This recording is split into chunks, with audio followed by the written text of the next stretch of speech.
Why does it seem so much easier to identify and call out the toxic masculine archetype or energies than it is to acknowledge the toxic feminine?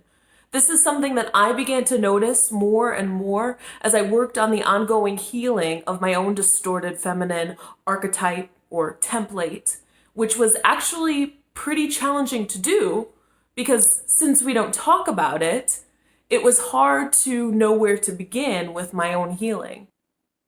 Protecting the distorted feminine to her detriment is an issue that plagues certain demographics of society, specifically the spiritual community. One reason is the unhealed trauma from past lives where the treatment of women was brutal and inhumane. The collective guilt from these parts of our history creates a reluctancy in us to examine the role the feminine plays in the imbalance between the masculine and feminine. We also have this innate desire to protect our mothers, but maybe beneath this is the desire to protect our own inner child. It is often so painful for us to identify the toxic feminine traits that surrounded us during our early childhood years, because then we have to open up that can of worms and begin to process our own wounding and toxic patterns. Many men and women call in friends, partners, spouses that are reflections of the same toxic cycles that they experienced with their own mother.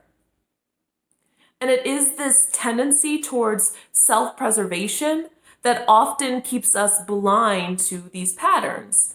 Because if we expose the women in our lives, then we're also exposing our own mothers, which eventually leads to that vulnerable, uncomfortable place where we have to look at our own wounded inner child.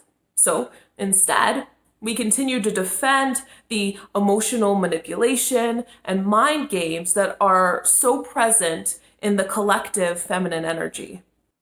These are the skills that she developed in order to survive in what could still be called a man's world.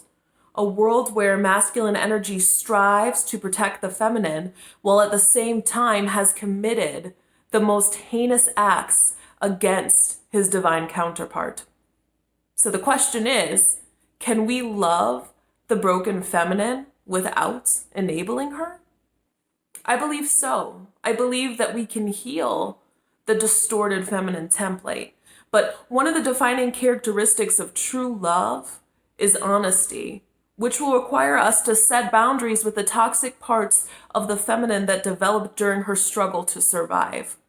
Many masculines are being asked to identify and possibly walk away from the toxic patterns of the feminine that they have swept under the rug for so long. Abuse is not always so tangible, and it is those difficult to recognize forms of it that allow it to remain hidden.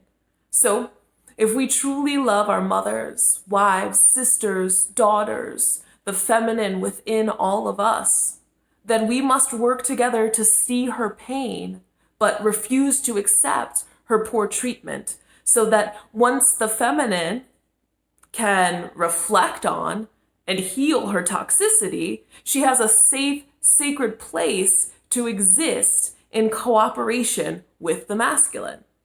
It's a matter of both our masculine energy and feminine energy setting the necessary boundaries and then doing the healing work so that when they come back together, they do not harm each other, but they raise each other up and support each other in unconditional love.